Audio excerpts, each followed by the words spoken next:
মুসলিমদের এই বিষয়গুলো এখন তারা ওয়াকফ আইন বাতিল করে দিয়ে নতুন করে অবৈধ আইন বানিয়ে এখন মুসলমানদের এই সম্পদগুলো সব নিয়ে নিচ্ছে। সম্পদ নিয়ে নিলে তো হয়, আগে ধরেছে তারা আল্লাহর ঘর মসজিদগুলো, একটা একটা করে সব মসজিদ তারা ভেঙ্গে গুড়িয়ে দিচ্ছে। পৃথিবীর মানুষেরা মাটির নিচে আমরা শুনি যে তারা তেল পায়, গ্যাস পায়, সোনা পায়, রূপা পায়, আর এই শয়তানরা শুধু মাটির নিচে মন্দির পায়। তাও যেখানে সেখানে মন্দির পায় না, শুধু মসজিদের নিচে। যে এই মসজিদ ভাঙ্গে বলে এখানে 500 বছর আগে মন্দির ছিল। আমরা যদি এখন বাংলাদেশে আওয়াজ তুলি যে ঢাকার স্বামীবাগে যে ইস্কন মন্দির, এটা 1000 বছর আগে মসজিদ ছিল, মেনে নেবে? এই জন্য হিন্দু ভাইদেরকে বলবো, আজকে গোবিন্দ পরামানিকের বক্তব্য শুনেছেন, হিন্দু মহাজোটের মহাসচিব তিনি, সভাপতি। এই লোকটা জানাচ্ছে তামাম পৃথিবীর হিন্দুদেরকে আহ্বান জানাই, এই মাতাল মোদিকে আপনারা থামান। কারণ শুধু হিন্দুদের জন্য না, তামাম পৃথিবীর মানবতার জন্য আজ ক্যান্সার হয়ে দাঁড়িয়েছে। আল্লাহ পাক বলেন, আমি কিছু বলি না, কাউকে ধরি না, যদি কাউকে একবার ধরি আমি ওরে ছাড়ি না। ইসরায়েলে এখন যে দাবানল চলছে, জেরুজালেমের রাস্তা পর্যন্ত বন্ধ আছে 3 দিন। আপনি টের পাচ্ছেন? এতদিন পর্যন্ত এই জালেমদের অত্যাচারে মুসলমানরা বাড়ি ঘর ছেড়ে দিয়ে পালিয়েছে, আর ওরা এখন আল্লাহর গজবে বাড়ি ঘর ছেড়ে পালাচ্ছে। কত উন্নত প্রযুক্তির মেশিন লাগিয়েছে তারা, পানি দিচ্ছে লেভানোর জন্য আগুন, কিন্তু না যত দেয় তত আরো চলে। কারণ এই আগুন তো আর হামজা লাগায়নি, আগুন লাগিয়েছে কে?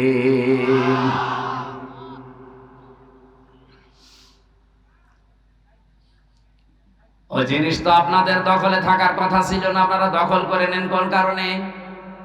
যেই জিনিস আপনার না, ওইটা যদি আপনি দখল করে নেন, আল্লাহর কসম করে বলছি, ওই দিন থেকে আপনি কিন্তু নবীর উম্মত আর নেই।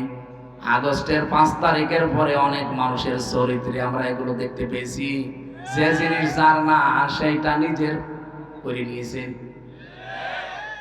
আপনি মনে করছেন কি আপনি নামাজ পড়েন, রোজা রাখেন, আপনি হজ করে এসেছেন, বিশাল পাগড়ি মাথায় দেন, জুব্বা গায়ে দেন, আপনি নবীর উম্মত আছেন? কে বলেছে আপনাকে? আপনি যদি নবীর উম্মত থাকেন, এই হাদিসটা না মানার পরেও, তাহলে আব্দুল্লাহ বিন উবাই নবীর উম্মত। কে কথা বলেন এখন?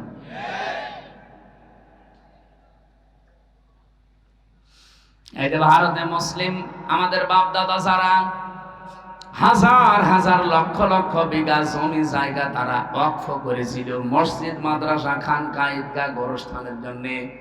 অথচ পৃথিবীর এই নিকৃষ্ট মানুষের তালিকায় যে 6 জন মানুষের নাম আছে, তার ভেতরে মোদি আছে 3 নম্বরে। এই মোদি 3 নম্বর লোক। এই তামাম দুনিয়া তাকে ঘৃণা করে। শুধু বাংলাদেশের মানুষ আমরা না, তামাম দুনিয়া। এটা রিপোর্ট দিয়েছে মাইক্রোসফট, খ্রিস্টানরা বানিয়েছে রিপোর্ট। পৃথিবীর 257টা রাষ্ট্র মিলে তারা রিপোর্ট বানিয়েছে পৃথিবীর নিকৃষ্ট মানুষ কারা। 6 জনের নাম এসেছে, নেতানিয়াহু একজন, মোদি একজন, আর যেটা পালিয়েছে ওটা আছে। ওটা নিজে ডাকতে ও নাম বলা যাচ্ছে না। আপনি কি মনে করছেন এই মানুষগুলোকে শুধুমাত্র আমরা খারাপ বলছি? কে বলেছে? তামাম দুনিয়ার যত সৃষ্টি আছে ওদেরকে সামনে নিয়ে যান, ওরা এই নামগুলো শুনলে ঘৃণা ভরে প্রত্যাখ্যান করছে। একটু বিবেকের তাড়নায় কথা বলেছিল। ভারতের একজন সেনাবাহিনীর একজন দায়িত্বশীল, তাকে আজকে নামিয়ে দিয়েছে, বাদ দিয়ে দিয়েছে। বিবেক বহির্ভূত কাজ পৃথিবীতে সবচাইতে বেশি করছে এখন ইন্ডিয়া। ওরা যদি না থামানো যায়, পৃথিবীর সামনে কিন্তু বসবাসের অযোগ্য হয়ে যাবে। অলরেডি দাঙ্গা আরম্ভ করে দিয়েছে ভারতে। আরে ভাই, দাঙ্গা ওখানেই থাকবে না, দেখেন 10 দিন পরে ঢুকলো বলে বাংলাদেশে। কারণ আশপাশের কোন রাষ্ট্র এখন নিরাপদ না। কোন রাষ্ট্রের সাথে এই কোলাঙ্গারদের সম্পর্ক ভালো নেই। ওদের সম্পর্ক ভালো আছে মালদ্বীপের সাথে। যে কয়েকদিন আগে আমার এই হোসাইন মালদ্বীপ শ্রীলঙ্কা ঘুরে আসলো, সব মালদ্বীপের সাথে ওদের সম্পর্ক ভালো নেই। শ্রীলঙ্কার সাথে ভালো নেই, ভুটানের সাথে ভালো নেই, পাকিস্তানের সাথে তো নেই, আফগানিস্তানের সাথে ভালো নেই, মায়ানমারের সাথে ভালো নেই। আমাদের সাথে ভালো ছিল, বউ ছিল, বউ নেই, ভালো নেই। বউ চলে যাওয়ার পরে আমরা খুব মুসিবতে আছি। একজন বছর ঠিক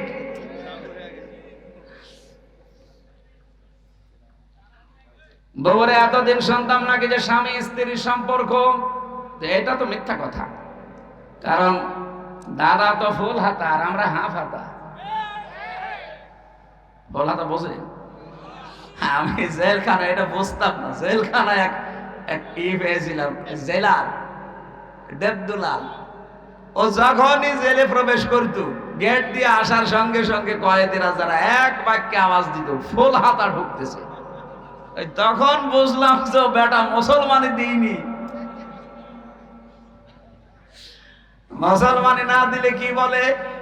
ফুল হাতা। আর আমরা এখানেও ফুল হাতা আছে, এই যে ছোটগুলো। এই না মানে না, ও ফুল হাতা। এই ছোট ছোট গুলো, এগুলো সব ফুল হাতা না, এগুলো হাফ হাতা এখনো হয়নি। যাই বলেন, এতদিন পর্যন্ত মিথ্যা কথা ছড়িয়েছেন এই 15 বছর যে আমাদের স্বামী স্ত্রীর সম্পর্ক না, এটা আর বলবেন না, এটা সম্ভব না। কারণ আমাদেরটা যাই হোক, অন্তত হাসি কথা বলছেন। আর দাদা তো জীবনে যদি এখন মুসলমানি দেওয়া লাগে, এই বুড়ো বয়সে আপনি হাজাম পাবেন কোথায়? এখন বুড়ো হাজাম লাগবে না? আপনি এই বয়সের কোন ছেলে দিয়ে মুসলমানি দিতে পারবেন? তো লজ্জা পাবে, বলবে বুড়ো হাজাম নিয়ে আসেন। এখন বুড়ো হাজামের হাতে আপনি অস্ত্র দেবেন, ও আগা কাটতে যে গোড়া কেটে বাদ দিয়ে দেবেন। আমি আর নিচে নামলাম না। দাদা জীবনের মতো বিয়ে করার স্বাদ মিটে যাবে। আর দাদা যদি মুসলমানি না দেয়, ও মুসলমান না হয়, ওর সাথে বিয়ে দেওয়া যায় আছে। আমরা আহ্বান জানাচ্ছি গোবিন্দ পরামানিক সাহেবের সাথে, তামাম দুনিয়ার সব হিন্দুরা একজোট হয়ে লোকটাকে থামান। অন্তত আমরা সবাই, যেহেতু প্রতিবেশী পাল্টানো যায়। আমরা চাই সবাই মিলেমিশে অন্তত দুনিয়ার জীবনটা পার করি। কেউ থাকবো না আমরা। আপনি হিন্দু হন, খ্রিস্টান হন, মুসলমান হন, যাই হন, আর 100 বছর পরে এই পৃথিবীর জমিনে কেউ থাকবেন না। সব মাটির নিচে নাই আগুনে পুড়ে শেষ হয়ে যাবেন। পরবর্তীতে নতুন প্রজন্ম এসে এখানে আবার চাষ করবে। এই কথা বলছেন এখানে। সুতরাং আমরা যেই কয়দিনই আছি, শান্তি, স্বস্তি, নিরাপত্তা নিয়ে থাকতে চাই। কথা বলেন না কেন? আর আমাদের নিরাপত্তা দেওয়ার একচ্ছত্র মালিকানা মোদি, আমেরিকা। কার? আরো জোরে বলেন কার? এই শিরিকটা বাংলাদেশে আছে, এই জন্য আমি স্মরণ করাচ্ছি। অনেকে এখন বিভিন্ন দিকে ঝুঁকতেছে, কেউ রাশিয়ার দিকে, কেউ আমেরিকার দিকে, কেউ দাদার দিকে তো ঝুঁকেই আছে, কেউ চীনের দিকে। না, পৃথিবীর কেউ নিরাপত্তা দেওয়ার মালিক না, তার নিজেরই নিরাপত্তা নেই। নিরাপত্তা শুধুমাত্র দিতে পারে আমার আল্লাহ। আর আল্লাহ কাদেরকে দেবে? কোরআনে কারিমে সূরা আনআম 7 নাম্বার পারা 17 নাম্বার পৃষ্ঠার 1ম নাম্বার লাইনের 82 নাম্বার আয়াতে আছে, আল্লাযীনা আমানু ওয়া লাম ইয়ালবিসু ঈমানাহুম বিযুলমিন উলাইকা লাহুমুল আমনু ওয়া হুম মুহতাদুন। বলেন আল্লাহু আকবার।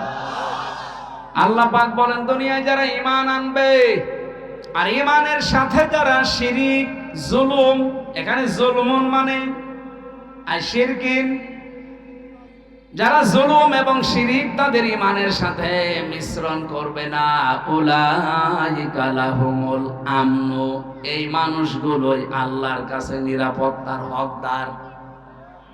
ও বাংলার মুসলমানেরা, আমরা তো আর খ্রিস্টান না, আমরা তো এখানে মুশরিক না, আমরা এখানে 92% মুসলমান। অন্যান্য ইবাদত বন্দেগী কম থাকতে পারে, কিন্তু নামের আগে আমার মুহাম্মদ আছে। 92% মুসলমান আমরা। শান্তি, স্বস্তি, নিরাপত্তা আল্লাহ দেবেন। উলাইকা, আল্লাহ বলেন আঙ্গুল দিয়ে মনে হচ্ছে দেখাচ্ছে, ইসমে ইশারা, উলাইকা লাহুমুল আমনু, এই মানুষগুলোই, লাহুমুল আমনু, এদেরকে আমি আল্লাহ নিরাপত্তা দেব, এরা নিরাপত্তার হকদার। যদি তারা ঈমান আনার পরে ঈমানের সাথে শিরক আর জুলুম মিশ্রণ না করে। বাংলাদেশে ঈমানদার যারা দাবি করতাম তাদের সাথে শিরক আছে না নেই? জুলুম আছে না নেই? বলেন বলেন। শিরক কি, জুলুম কি, এই দুইটা যদি আপনি পরিষ্কার হয়ে যান, ওই দুইটা থেকে নিজেকে মাহফুজ রাখবেন, হেফাজত করবেন। আল্লাহর কসম, দুনিয়ায় কেউ পাশে না থাক, হেফাজত করার দায়িত্ব নিয়ে নেবে কে? এক কথায় বলছি, শিরক কি? আল্লাহ যেটা পারে ওইটা অন্য কেউ পারে, এই বিশ্বাস করার নাম শিরক। এক কথা বলছেন না কেন? আল্লাহ যেটা পারে ওইটা অন্য কেউ, আরো জোরে বলেন। কেউ যদি বিশ্বাস করে থাকেন আপনি শিরক করছেন, আর শিরক করলে আপনি আর মানুষ নেই, মুশরিক। আর মুশরিক যারা, তাদের জন্য আল্লাহর শাস্তি হচ্ছে ইন্নাহু মাইয়ুশরিক বিল্লাহ ফাকাদ হারামাল্লাহু আলাইহিল জান্নাহ ওয়া মাওয়াহুন নার ওয়া মা লিয-যালিমিনা মিন আনসার। সূরা মায়েদা 6 নাম্বার পারা 19 নাম্বার পৃষ্ঠার 12 নাম্বার লাইনে আয়াতটি আছে, কোন মানুষ যদি পৃথিবীতে শিরক করে, 1 নাম্বার শাস্তি, আল্লাহ তাকে জান্নাত হারাম করে দিয়েছে, আর জাহান্নাম তার জন্য আশ্রয়স্থল। বলেন নাউজুবিল্লাহ। আজকে থেকে সিদ্ধান্ত নিয়ে ফেলেন, আল্লাহ যেটা পারে ওইটা অন্য কেউ দুনিয়ায় পারে? আরো জোরে বলেন, না পারে না। আমি আজকে একটা শিরক পেয়েছি, যে বাড়িতে ছিলাম, উনি ওই বিশ্বাসে বলেছে কিনা আমি জানি না, কিন্তু বিশ্বাস যদি থাকে আপনি আজকেই পাল্টাবেন। যেমন পেছনে বসে আছে, ওনার 2টা ছেলে আছে, আর একটা ছেলে নাকি স্ত্রীর পেটে, ওইটাও সানা করে দেখেছে ছেলে হবে। পানি নিয়ে এসে বলছে, হুজুর এমন পানি পড়বেন যেন মেয়ে হয়। মনে হচ্ছে আমি ডাউনলোড করে দেব। অনেক জ্ঞানী মানুষ, হয়তো এই লাইনের মানুষ না, জেনারেল শিক্ষিত মানুষ, এরকম বহু মানুষকে আমরা এটা পাই, যে মানুষগুলোর বিশ্বাস আল্লাহ যেটা পারে দুনিয়ায় অন্য কেউ এটা পারে। আমার উপরে বিশ্বাস করেছে যে পানি এমন ভাবে পড়বেন যেন এবার আর ছেলে না হয়, মেয়ে হয়। পানি পড়া, আপেল পড়া দিয়ে যদি ছেলেকে মেয়ে বানিয়ে দিতে পারতাম, তা আমার ম্যাডামের কি হতো? এটা তো একটা বললাম, এবার আর একটা বলছি, নাকি বলবো না? কোরআনে কারিমে যে বিধান আল্লাহ দিয়েছেন এ পৃথিবী চালানোর জন্য, দুনিয়ার মানুষ যদি কেউ নবীকে জিজ্ঞাসা করতো ওই সময়, ইয়াকুলুনা হাল্লানা মিনাল আমরি মিন শাইইন কুল ইন্নাল আমরা কুল্লাহু লিল্লাহ। আল্লাহ পাক এটা সূরা আলে ইমরানে আছে, 4 নাম্বার পারা 9 নাম্বার পৃষ্ঠার 3 নাম্বার লাইনের 154 নাম্বার আয়াতের মাঝের অংশে পাবেন। এটা তাফসিরে ফি জিলালিল কোরআনে সাইয়্যিদ কুতুব এভাবে লিখেছেন। এই জিলাই ওঠাউঠি করেন, বসেন বসেন, ওখানে বসিয়ে দেন।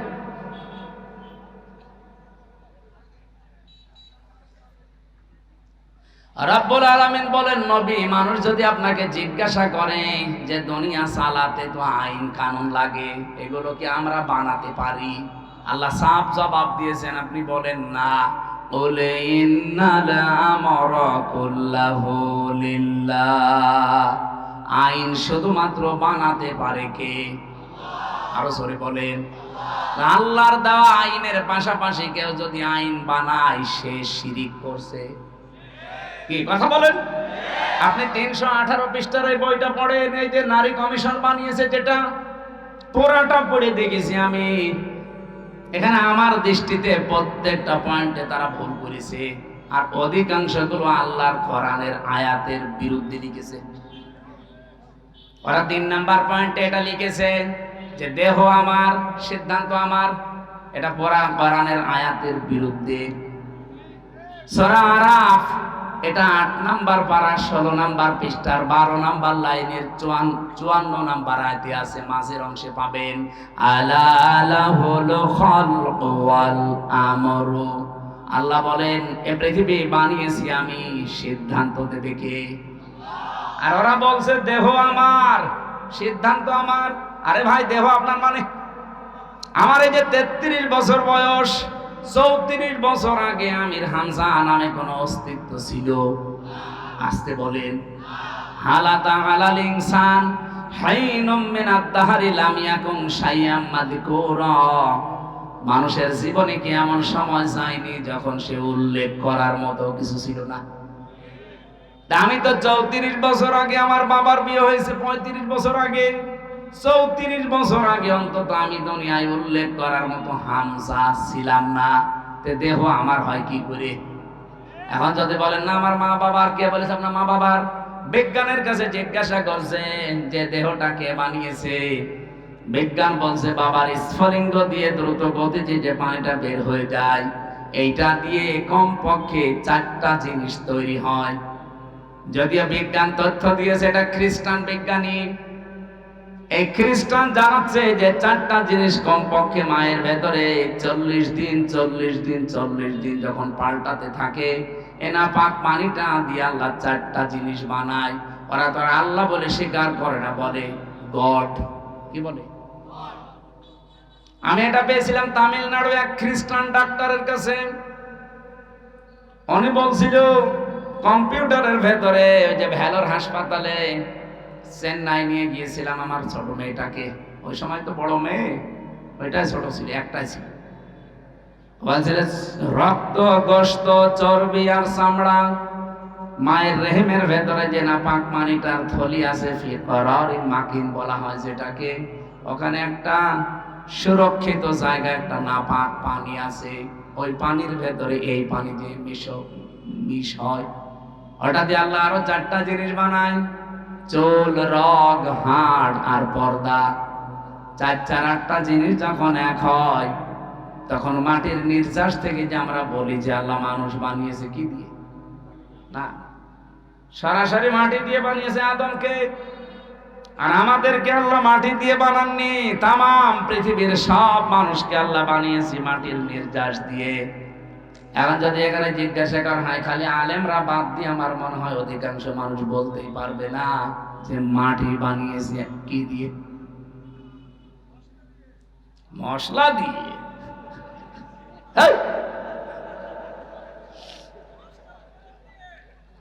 মাটির ভেতরে পাবেন আপনি oxygen, silicon, aluminium, iron, calcium, potassium, sodium, magnesium, nitrogen, hydrogen. ওদিকে 4 4 8টা। আর মাটির উপাদান থেকে যদি 10টা হয়, 8 আর 10 কয়টা হয়? বলেন বলেন। আপনি এখানে এটা না ভেড়িয়ে যদি কম্পিউটার দিতেন অথবা ল্যাপটপ সেট করেন, আমি আপনাকে এখন হাতে কলমে দেখাতে পারবো যে মানুষের 3.5 হাত বডি বানাতে 18টা জিনিস হবে না, কমপক্ষে 23টা জিনিস লাগবে। সূরা আলে ইমরানের 6 নাম্বার আয়াতে এই তথ্যগুলো পাবেন। ওয়াল্লাযী ইউসাউবিরুকুম ফিল আরহামি কাইফা ইয়াশা লা ইলাহা ইল্লা হুয়াল আজিজুল হাকীম। বলেন আল্লাহু আকবার। তিনি সে আল্লাহ যিনি মায়ের রেহেমের ভেতরে তোমাদের আকৃতি তৈরি করেন। আকৃতি তৈরি করতে কমপক্ষে 5টা জিনিস তো লাগবেই। এই তথ্যটা এবার পাবেন সূরা নাহলে 14 নম্বর পারা 14 নম্বর পৃষ্ঠা 13 নম্বর লাইনের 78 নম্বর আয়াতের মাঝে আছে। وَجَعَلَ لَكُمُ السَّمْعَ وَالْأَبْصَارَ وَالْأَفْئِدَةَ إِلَى آخِرِ آيَةٍ। আল্লাহ পাক বলেন শ্রবণ শক্তি, দর্শন শক্তি, বাক শক্তি, আকেল শক্তি, ঘ্রাণ শক্তি, এগুলো আমি আল্লাহ আমার রব নামের কারণে দিয়েছি। আমরা ওদিকে 4 4 8 পেয়েছিলাম মার বাবার থেকে, মাটির উপাদান 10, কত হয়? আমার আল্লাহ নিজে রব নামের কারণে আমাদেরকে ভিক্ষা স্বরূপ দিয়েছেন 5টা। 8 5 13 আরো দিকে 10, এই 23টা যখন পুরাপুরি এক হয় তখন পূর্ণাঙ্গ মানুষ তৈরি হয়। কিন্তু এই 23টার ভিতরে 2টা একটাও যদি কম হয়, ও জীবনেও পূর্ণাঙ্গ হয়ে আর আসতে পারবে না, তখন অপূর্ণাঙ্গ হয়ে আসবে। আল্লাহ যদি তাদেরকে বাক শক্তি না দিত, তাহলে তারা কথা বলতে পারতো না। আজ যারা বলছে দেহ আমার, সিদ্ধান্ত আমার, এই বাক শক্তিটা দিয়েছে তোর মা বাবা কে? বলেন বলেন। চিনি দিলে কথা বলার শক্তি, এখন তার বিরুদ্ধে কথা আরম্ভ হয়েছে। এই জন্য আমির জামাত ডাক্তার শফিকুর রহমান হাফিজাহুল্লাহ মানে ডাইরেক্ট ঘোষণা দিয়েছে, বাংলাদেশে কমিশন রিপোর্ট দূরের কথা, এই কমিশনই আমরা মানি না। এই কথা বলে না কেন? এটা যদি কেউ রাজনীতি মনে করেন, হ্যাঁ এটাই আমাদের রাজনীতি। কোরআন সুন্নাহ বিরোধী কোন কাজ এই দেশে হওয়ার জন্য আমরা জীবন দেইনি। যারা বসে আছেন আমাদের জীবনের উপরে বসে আছেন, আপনার ছেলে মেয়ে জীবন দেয়নি। 2732 জন মানুষ যারা মারা গেছে, কয় টাকা দিয়েছেন তাদের পরিবারে গিয়ে? আপনি কয়দিন দেখা করেছেন বলেন? এই মানুষগুলো আপনাকে কোরআনের বিরুদ্ধে আইন তৈরি করার জন্য এই দেশটা উপহার দিয়েছে না? আপনি মুগ্ধকে কবর থেকে তুলে জিজ্ঞাসা করেন, আবু সাইদকে কবর থেকে তুলে জিজ্ঞাসা করেন, রায়হানকে কবর থেকে তুলে জিজ্ঞাসা করেন, ইয়ামিনকে জিজ্ঞাসা করেন, যতগুলো মানুষের, আমি 2732 জন মানুষের তালিকা আমার কাছে আছে, বই আকারে আছে। এই মানুষগুলোকে কবর থেকে তুলে জিজ্ঞাসা করেন, কারণ এরা শহীদ। আর শহীদ যারা, তারা তো মরে না। এরা প্রত্যেকেই বলবে এই দেশে আমরা বৈষম্য দূর করার জন্য জীবন দিয়েছি। আপনি এত কি হয়ে পড়লেন যে আল্লাহর ভেতরে আপনি বৈষম্য খুঁজে পাচ্ছেন? নারী পুরুষের সমান অধিকার দেওয়া লাগবে, এটা বৈষম্য করেছে আল্লাহ। এই জন্য এই আইন আমরা মানি না। আমরা নতুন করে কমিশন তৈরি করে ওনার রিপোর্ট দিয়েছি। বিশেষ করে 4টা বিষয় দেখলাম মারাত্মক। 1 নম্বরে বিয়ের ক্ষেত্রে, 2 নম্বরে তালাকের ক্ষেত্রে, 3 নম্বরে অভিভাবকত্বের ক্ষেত্রে, 4 নম্বরে সম্পদাদি বন্টনের ক্ষেত্রে। এই 4 জায়গায় নাকি আল্লাহ পুরুষকে বেশি দিয়েছে, মেয়েদেরকে কম দিয়েছে। এই জন্য এখানে পক্ষপাতিত্ব হয়েছে, ওনারা এটা মানে না।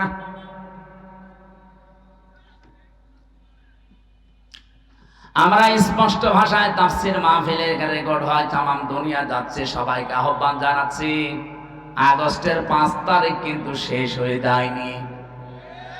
কথা বলেন না কেন? মে মাস অলরেডি শুরু হয়ে গেছে, সামনে জুন, জুলাই 36, আর মাত্র 1 মাস বাকি আছে। রিপোর্ট দেওয়া দূরের কথায়, কমিশনই যেহেতু মানি না, যদি মানতে বাধ্য করেন কিন্তু 36শে জুলাই আবার এদেশে আসবে। আর যদি আবার 36শে জুলাই দেশে আসে, এত বড় পাওয়ারফুল মানুষ যখন থাকতে পারে না, তাদের শিকড় কোন জায়গা থেকে কোন জায়গা ছিল আপনারা তো নিজেরাও জানেন। কি ইউনিয়নের একেবারে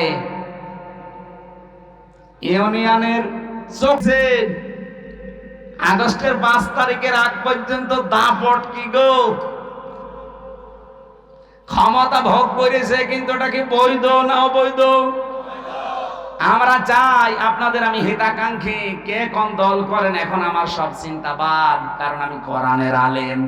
কোরআন যেহেতু সবার, আমিও এখন এক কথা বলেন না কেন? কেউ নিজের দিকে টেনে কথা বলবেন না, আমি সবার জন্য বলছি। যেহেতু অবৈধ সুখ ভোগ করলে কি হয় আমরা এখন হাড়ে হাড়ে টের পাচ্ছি, দেখতেও পাচ্ছি। আগামীতে যারা চেয়ারে বসবেন, এই চেয়ারে কেউ যেন বসে অবৈধ সুখ ভোগ করতে না পারে। আর এর জন্য কি নিয়ম আছে কিছু? এই জন্যই তো ছাত্ররা জীবন দিয়েছে, চেষ্টা যেন অন্তত নিরপেক্ষভাবে মানুষ চেয়ারে বসতে পারে। আপনি যদি এই কাজগুলো না করে আবার বলেন যে চাই, কি চান? নির্বাচন চাই, দিয়ে দিলাম, কি হবে? দিনের ভোট, রাতে হবে। আমি যা বলছি যদি একটা কথা মিথ্যা প্রমাণ করতে পারেন, আমি এখনই বন্ধ করে দেব। সংস্কার না করে যদি আপনি আবার এখনই নির্বাচন আজকেই দিয়ে দিন, নির্বাচন হবে কিন্তু 24 সালের মতো দিনের ভোট রাতে হয়ে যাবে, আমি গ্যারান্টি দিয়ে বলতে পারি। কারণ এই যে বাংলাদেশের যে কয়টা ডিসি, যে কয়টা এসপি, যে কয়টা টিওনো, যে কয়টা ওসি, সেগুলো আছে, শুধু চেয়ার পাল্টিয়েছে। নওগাঁর ডিসি গেছে কুষ্টিয়ায়, কুষ্টিয়ারটা কুমিল্লায়, কুমিল্লারটা চট্টগ্রাম, মাল তো একই আছে, খালি জায়গা পাল্টিয়েছে। ওই মালদের হাতে যদি এখন আপনার দিয়ে দেন, ওরা কি ওই এতদিন 15 বছর যা করেছে ও আল্লাহর ওলিরা তাই করবে? কি কথা বললেন না কেন? এখানে জিনিস পাল্টান, সংস্কার তো এমনি বলছে না। সংস্কার মানে এগুলো পাল্টিয়ে দেন। জালেম যারা ছিল, জালেমদের দোসর যারা ছিল, একটাও যেন চেয়ারে না থাকে, সব পাল্টিয়ে নতুন মানুষের জায়গায় দেন। আরো আসতে বলেন। নির্বাচন আমি আজকে বিকাল বেলা দিতে বলছি, দেন, রাত শেষ হলে সকালে দিয়ে দেন, কিন্তু এগুলো পাল্টিয়ে দেন। সত্যি বলছে, এগুলো পাল্টিয়ে না দিলে আল্লাহর কসম যা ছিল আবার তার চাইতে বেশি খারাপ হবে। আর এভাবে যদি কেউ চেয়ারে বসতে পারে, বলেন তো ওইভাবে চেয়ারে বসলে বৈধ না অবৈধ? অবৈধ সুখ পেয়ে আপনি কি করবেন দুনিয়ায়? কয়দিন ভোগ করবেন অবৈধ সুখ? এই পৃথিবীতে অবৈধ সুখ যারা ভোগ করে শান্তি পায়, আল্লাহর কোরআন বলেছে অবশ্যই তাদের দুঃখ কপালে আছে। দুনিয়া আখিরাত মিলে কয়টা? বলেন বলেন। এবার আপনার যা ভালো লাগে আপনি তাই করুন। এ পর্যন্ত বলার পরে যারা না বোঝার ভান করে আছেন, এই এদিকে আসেন। কি দেখছেন কি এখানে? যে যেখানে আছে সেখানে বসে পড়বে। এদিকে তাকান। কি বুঝলেন এই দুইটা আয়াত দ্বারা? আগে শিক্ষা বের করে সামনে যাওয়া লাগবে। এখন থেকে সিদ্ধান্ত নেওয়া লাগবে না যে জীবনে যদি কষ্ট সহ্য করি আল্লাহর জন্য করব, রাসূলুল্লাহর জন্য করব, মানবতার জন্য করব। এই কথা বলেন না কেন? আর সুখ যদি ভোগ করেন অবৈধ ভাবে, একটা ক্ষতি হবে কয়টা? এরকম পাগলেও চাইবে? এরকম পাগল যদি থাকে, নওগাঁয় থাকতে দেবেন না, ওরে পাঠাবেন কোথায়? বলছে পাবনায়। পাগলা গারাদার পাবনায় লাগবে না, নওগাঁর একটা বানানো লাগবে। এক কথা বলে না কেন? এরকম পাগল এখনো দেশে আছে। অবৈধ সুখ আমরা একটা হাদিস পড়েছিলাম, শুনেছেন না? আপনাদের এদিকে মন নেই। আনা আবি যাররিন রাদিয়াল্লাহু তাআলা আনহু قال قال النبي صلى الله عليه وسلم من ادعى ما ليس له فليس منا وليتبوأ مقعده من النار رواه مسلم। এটা নড়ে কোন কি সমস্যা? হাঁটাহাঁটি একটু বন্ধ করে, এত নড়লে তো আমি এখানে হাঁটাহাঁটি যদি খুব জরুরি না থাকে করবেন না, একটু নিস্তব্ধ পরিবেশ দিন।